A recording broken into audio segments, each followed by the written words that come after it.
Donc je vais vous montrer comment réaliser des mouvements passifs.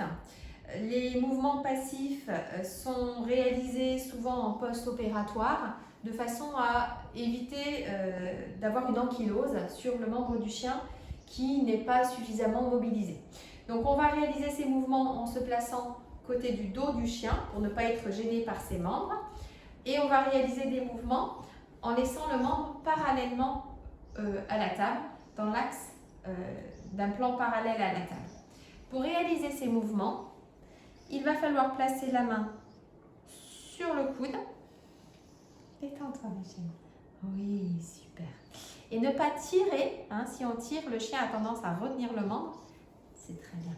Mais au contraire, tout doucement, accompagner.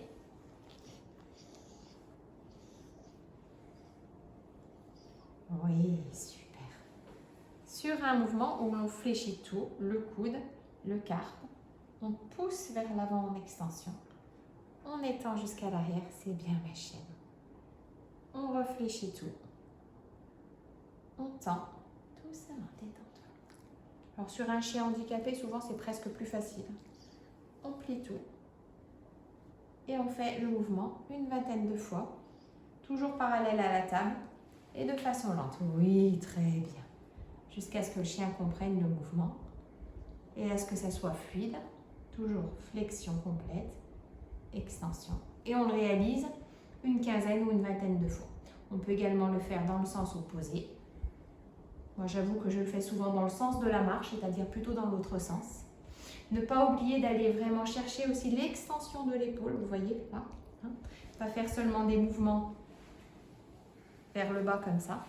Donc je le refais dans le sens normal. J'étends bien l'épaule. Je fléchis tout. Je pousse sur le coude un petit peu pour bien étendre le coude et l'épaule. Et je le fais 15 à 20 fois. Toujours bien parallèle à la table. Lentement, en allant chercher bien loin.